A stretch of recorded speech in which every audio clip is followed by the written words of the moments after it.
Sometimes when demand is dropping, which is true in most service industries right now, especially in hard economic times. We talked about it a couple of times. I think things are going to change after the election cycle, no matter the outcome, just because, by God, they have to.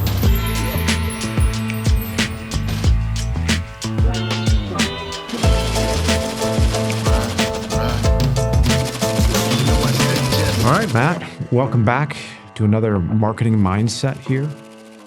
I'm in the marketing mindset. How about you? Are you in the mindset? That's what I like to say. I'm in the mindset. Today there's one thing that I wanted to talk to you about that we actually haven't chatted about yet. And it's one of those things that, I think there's a lot of business owners out there and managers that know what Google Analytics is. And actually there's some that are extremely well versed in it, but the majority of us don't really, we know that it exists. We know that a website's attached to it. Don't spend a lot of time on it. And I wanted you to talk a little bit about what it is, and then effectively, what are some important insights that we as business owners can actually get from Google Analytics?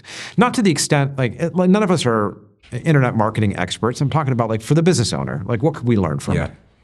Marketing mindset is geared towards people in the home service space, right? Mm-hmm. Or service space. Could be resi, could be commercial.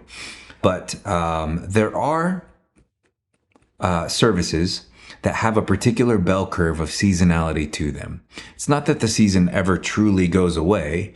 It just means that there are times when demand for the service that you're providing is extraordinarily high.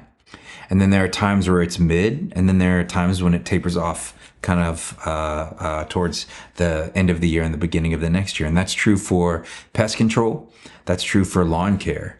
Yeah. It's not true for things like HVAC. HVAC is usually the reverse, right? There's a warm season and a cold season, and you've got this big kind of empty space in the middle, right? Yep.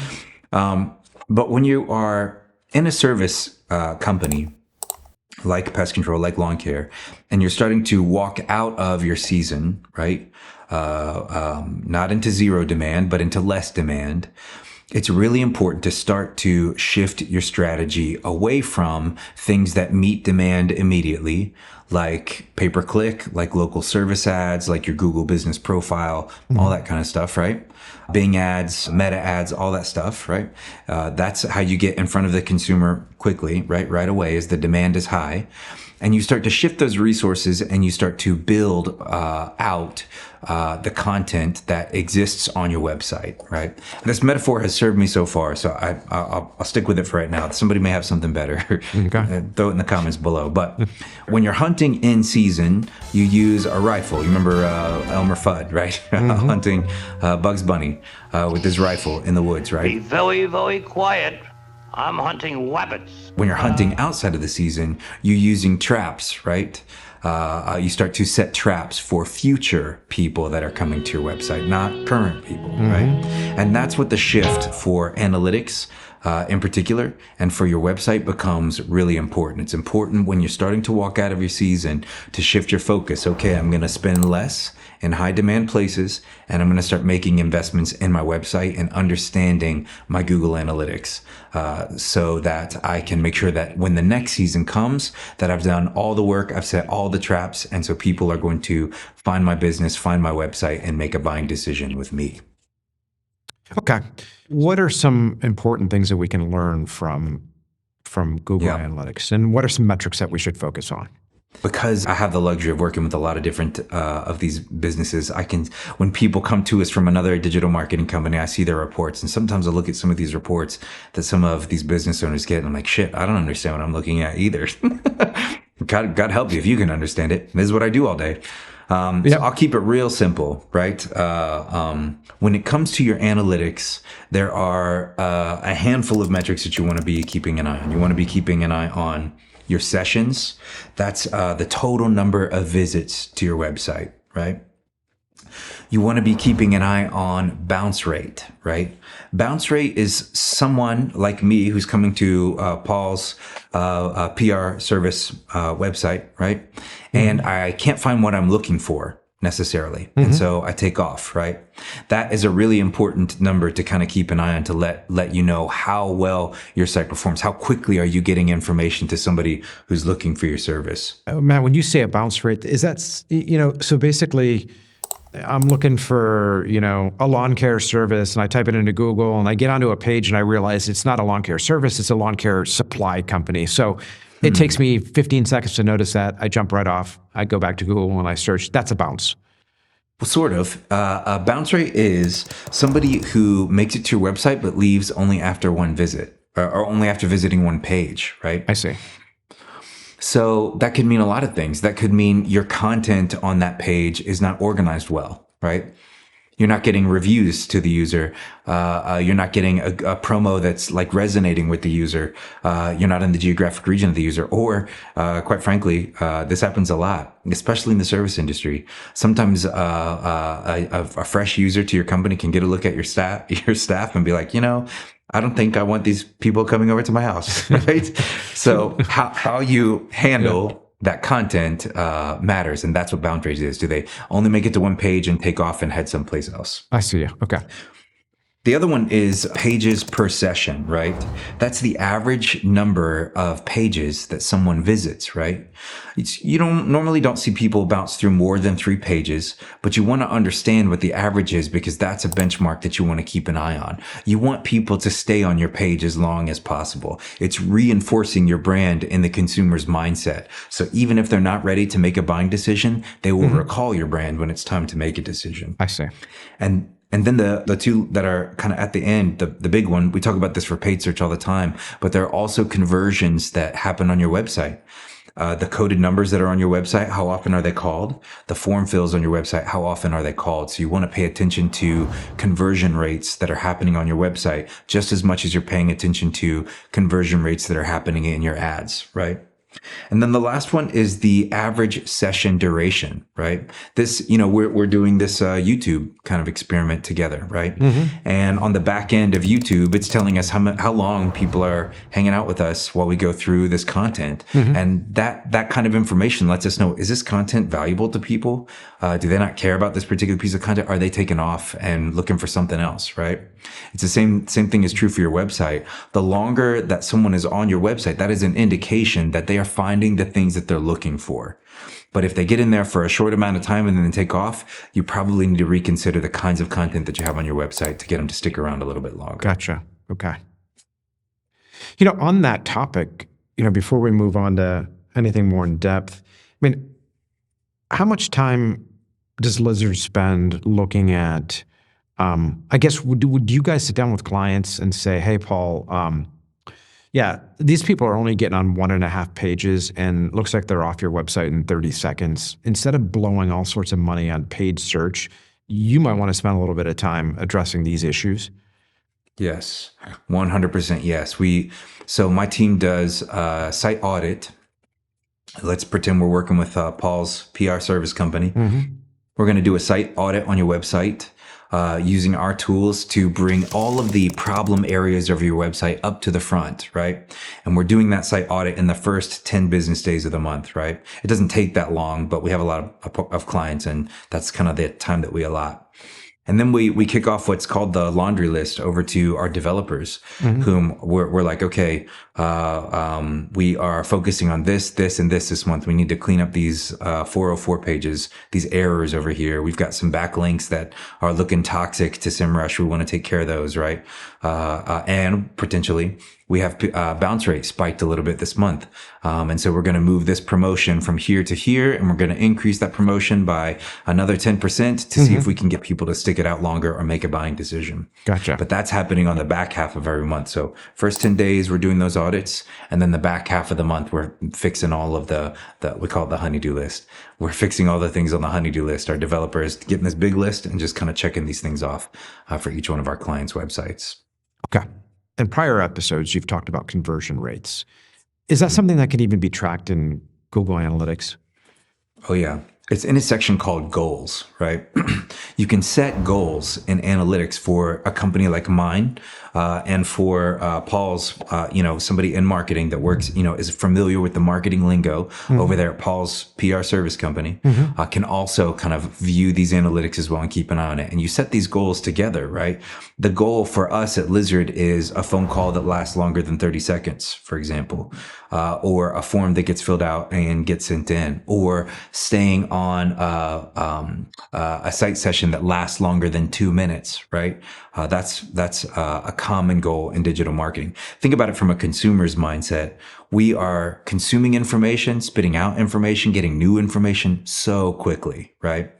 And so a site duration or a site session lasting longer than 2 minutes is a good indication that the hierarchy of your site is leveraged in the right way, right?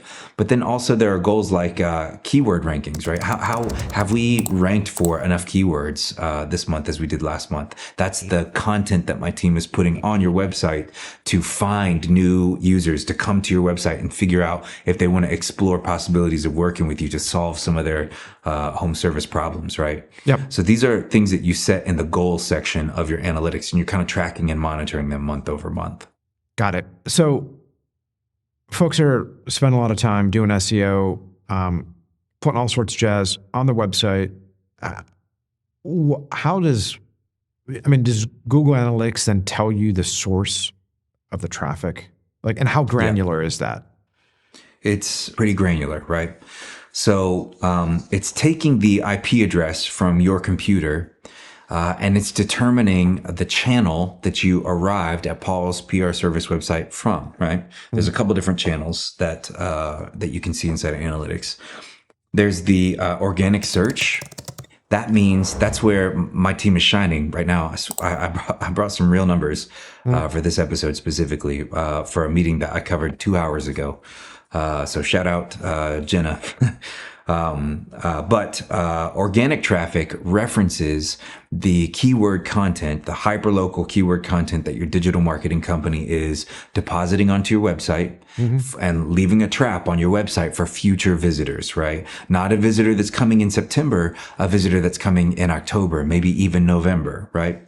We're doing, we do 6 pieces of custom content on our client sites per month, and that draws in what's called organic traffic. We put the content out. The content helps somebody find Paul's PR service company, and look, they found this website through a Google search organically, right?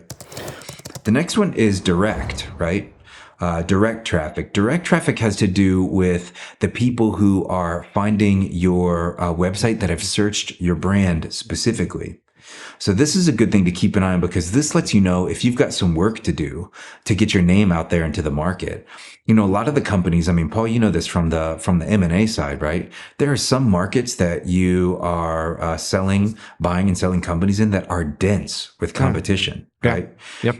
And in areas that are very dense for competition, you need to be focusing on things like social media, paid social media in particular, to improve your branding, right? You want the consumers inside of your market to be familiar with your brand because they may not have a need for your service right now, right? But they will have a need for your service eventually, right? Gotcha. And when they have that need, you want them to remember your brand. So that brand traffic, that direct traffic lets you know people search for Paul's PR service company. They searched for it. They didn't search for pest control near me or lawn care near me or heating and air near me, right? They searched for your company by name. That's direct traffic, right? Could direct traffic, Matt, also be like a link from something directly to your website? Is that considered direct? Or no? Yes, it can be. It is counted in that number, right? But specifically, direct traffic references people that have searched for your brand by name. I see. So they're typing your URL. So they're typing Paul's home service, and that's how they find you. They're typing it into the search bar, right? Okay. The other 2 channels that are really important is your analytics is going to tell you if something came from social media.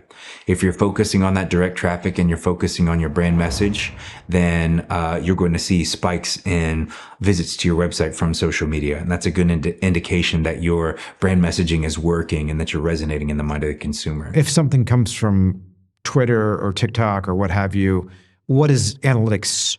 Does it show you which application? Does it say social media? How do you understand that as an end user? It just says on the back end of most analytics dashboards, it just says social media, right? Gotcha. Okay. It's hard to get in there and parse. You really do have to have access to the company's their meta dashboard, for example, to say, okay, this many ads ran on or impressions ran in Facebook, this many ran in Instagram, this many ran in TikTok, right? You need analytics is not going to really articulate which channel from social media it came from. It's going to tell you, though, that this many people came to you from the work that you're doing in social media. Yep. Okay. Then the last one is paid search, right?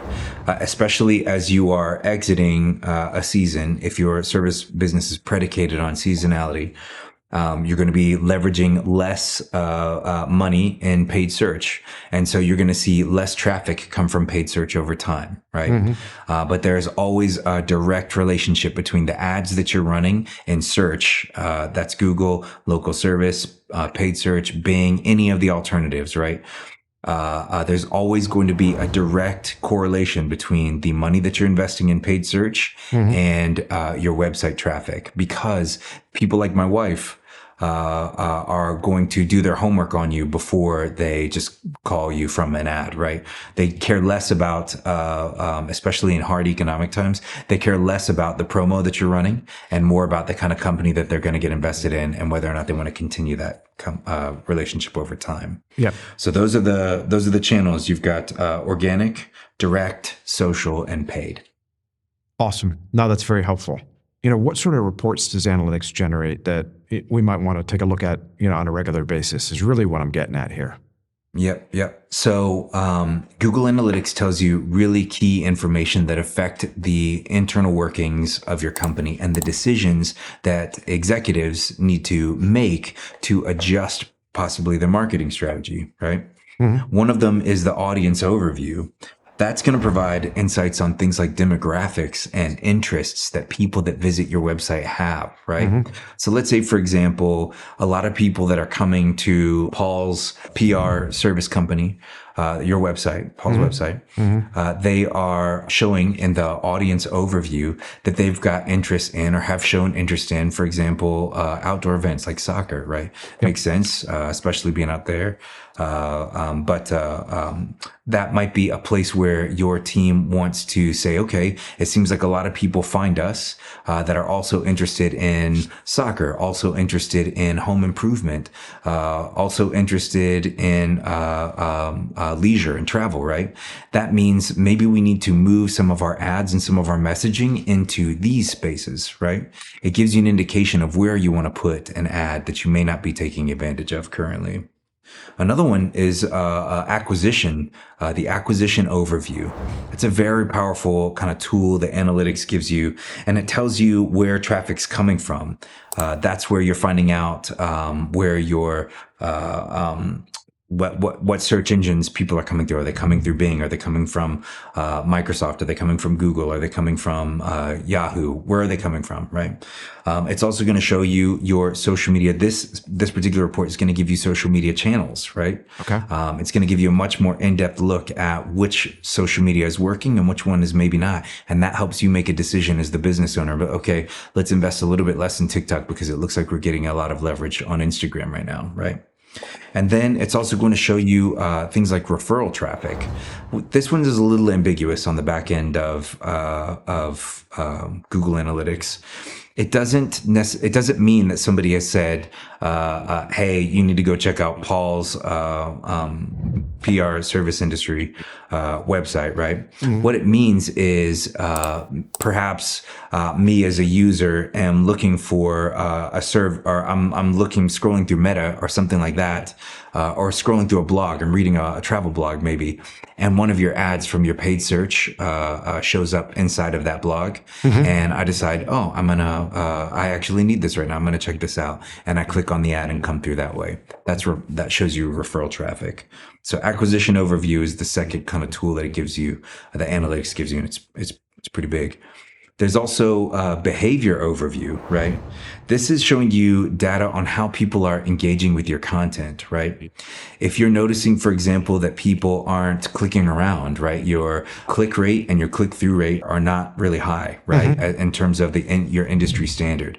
what that means is the content on your website is not robust enough to help this consumer make a decision with your company, right? They're not feeling you, and they're not feeling the content that you're putting out there. And so they're thinking, I'm just going to go find somebody else, right? So it shows you what's going on when people are moving through your website. Are they engaging the content? Are they clicking on things? Are they making conversions? And if they're not, you need to adjust that content to try to capture more of the people that are making it to your website. Does it benchmark it against kind of what should be happening? I mean, if I get on that report, am I able to say like, hey, the behavior is not up to par, and I know that because X, Y, and Z?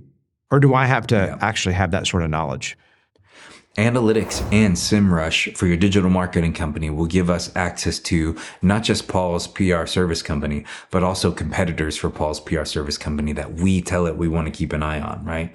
So we can get an idea of industry averages, a ballpark of industry averages. So we can say, okay, the ballpark for sessions on a website right now is around 2 minutes, right?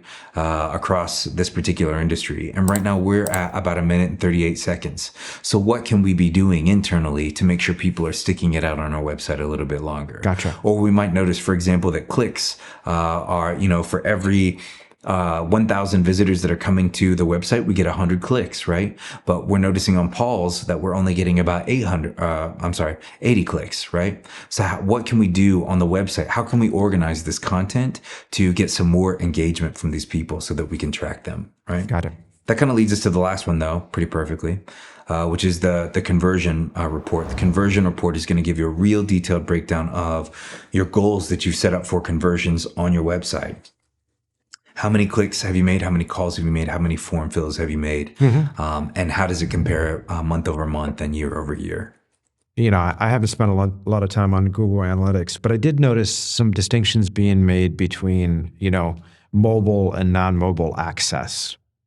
So it appears, I think, a lot more folks are searching the web on their phone now, probably than their computer. Yeah. And I know that I do. I'm sure I probably do more web stuff on my phone than my computer. Yep. What should we know about that? So when you are building out your site and you're keeping benchmarks on your site over time, it is the wisest decision, to your point, to leverage your site to be optimized for mobile users, right?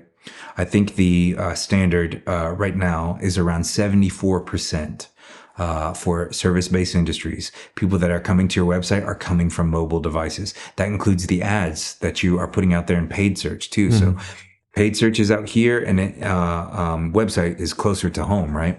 For paid search, it's about 74% as well. And it's climbing. It's not shrinking.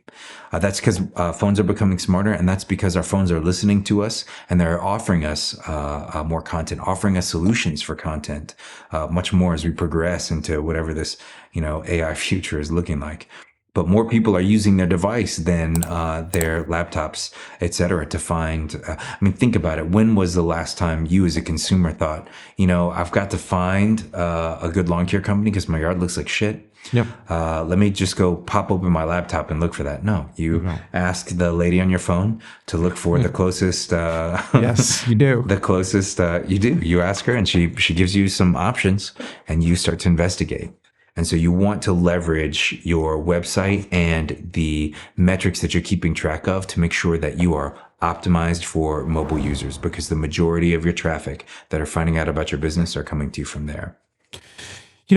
As a kind of a last question on this topic. So if I haven't engaged a firm like Lizard that's doing all this stuff for me, and I'm a business owner and I want to at least start to get smart on this. Yeah. What's the best way for me to start using Google Analytics today? Is it SEO, or what would you say is a primary purpose for me? If you're a layperson and you're investigating how to get started with your digital marketing company and figure out how deep you're trying to get into this, first of all, you need to vet companies that you trust, people that can give you case studies and referrals for companies that worked with to put your mind at ease, because it's an investment. When you're looking at analytics and when you're looking at SEO, you're playing a long game. It's not, you're setting traps. There isn't the kind of immediate gratification that you're looking for. Yeah. But man, you landed this so perfectly because I brought some things to show you actually. Cool. You are setting traps for future folks, right? So the first thing, I think the biggest thing that you want to take a look at is the biggest kind of KPI that you want to monitor is your organic traffic, right? Organic traffic and new organic traffic refers to people that have a fresh IP address. They've never stepped a foot on your website before, but they made it there for the first time, right? Or they've cleaned their cookies or whatever. But that's one of the things that you want to keep an eye on. And you'll know that your company is doing a good job for you using the tool of analytics and optimizing your website to find new users when your new organic traffic is climbing month over month. So these are straight up from a partner I met with 2 hours ago. I'm going to show you. I think I can show you. Actually, I'll send you some screen grabs. I don't know if you can see this. I'm going to send you some screen grabs, Dylan. Right. But new site users. So we've been working with this particular partner for 2 years now. Okay. And we just finished walking them through their analytics information for the month of August, right? We're stepping into September now. And so we pulled a year over year for them, right? This time last year, they had 52,000 users make it to their website. That's a lot of people making it to their website to learn more about their business, right? And 61,000 sessions, right? 61,000 times that person came and hung out on their website for a little bit versus this year, right? August of this year, they had 78,000 users come to their website and 92.3 thousand sessions, right? So when you are keeping just really zoomed out, really high level, not getting down into the weeds, not getting down into behaviors or traffic, anything like that, from a high level perspective, this client of ours is particularly happy because we have far exceeded their expectations and quite frankly our expectations of the kind of people that we were going to be able to drive to their website to choose to make a buying decision with them. And that's all organic. That wasn't paid. That's all. That increase was all organic. Yeah, those are the traps that we set in June and July to catch people in the month of August, right? I see.